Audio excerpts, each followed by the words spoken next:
Previously on the Storm Mythology series.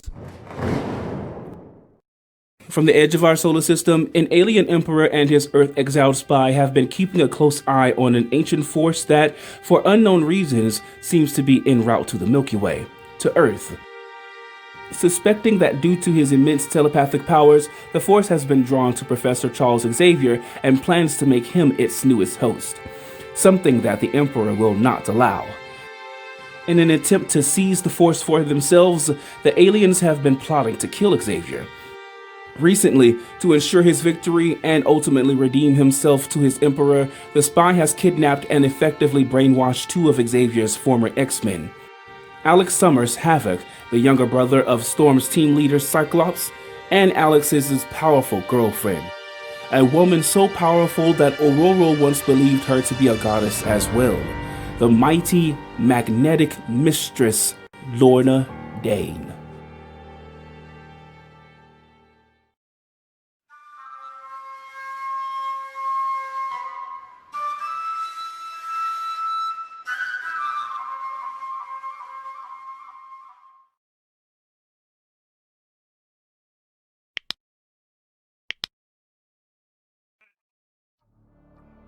Every night for the past 60 days, Professor Charles Xavier has been plagued by the same nightmare.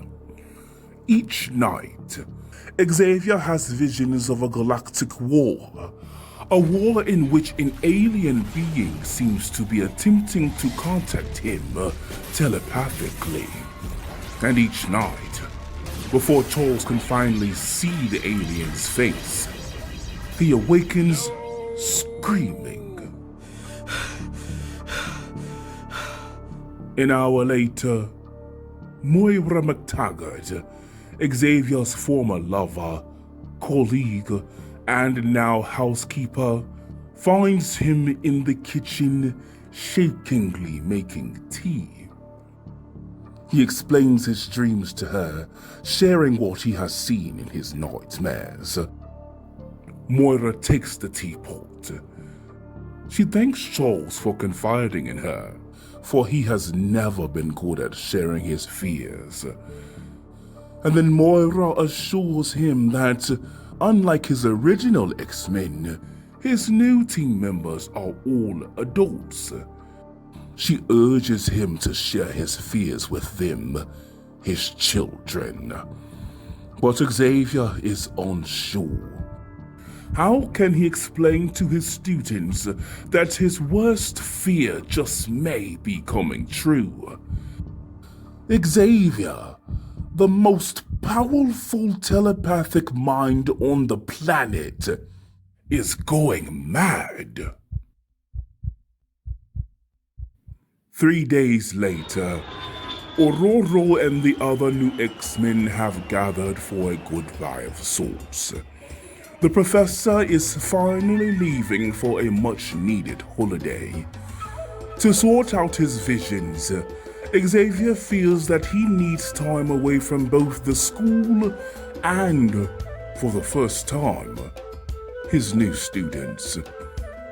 But before he departs, to his surprise and delight, one of his longtime students and recently retired original X-Men, the former X-Men known as Marvel Girl and Ororo's best friend, Jean Grey, has come to personally see him off. And remember not to stay out in the sun too long. Jean reminds Xavier. You burn easily. Xavier chuckles at her protective nature. Yes, Jean. Ororo interjects. And he should also eat properly, write regularly, and always be on the lookout for great white sharks. Is there anything else he should remember, little one? Scott and Kurt give Xavier their own farewells. Then Kurt and Peter begin flirting with the passing young women. Jean alone escorts the Professor to his private Star-Core jet. Oh, Jean, something I almost forgot. Please tell Kurt that Tony Stark's image inducer is not a toy. Xavier asks as he shakes hands with the pilots. It's to make him look unobtrusive, not like Errol Flynn. After Xavier has boarded his plane, Peter notices two familiar faces amongst the crowd in the busy airport. Peter, was ist it? Kurt asks. I am not sure, Kurt. It may be nothing, but... Alex! Scott shouts, finally noticing his younger brother. I didn't know you and Lorna were in town. Wait, why are you both in your costumes? Alex, what's going on? Are you okay? Scott, wait a minute. Jean warns.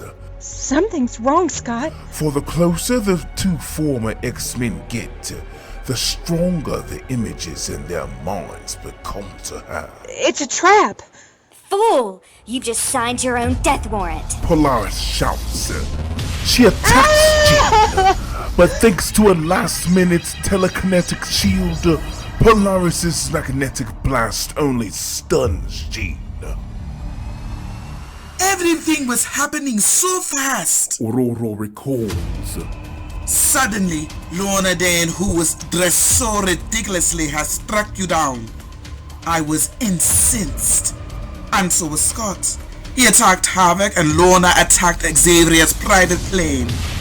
Thankfully, her aim was poor. They're going for the Professor! Scott shouts to Ororo and the others. Move it, people!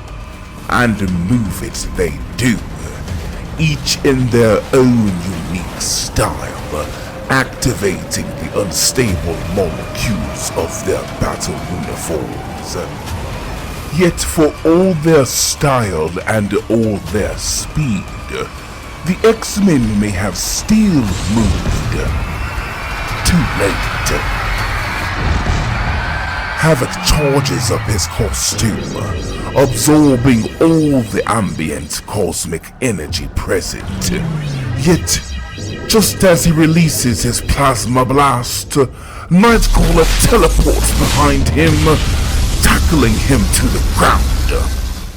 To say Havoc's blast goes wild is an understatement. They rip apart a 747, just as Xavier's private jet takes off. Thankfully, the 747 was empty.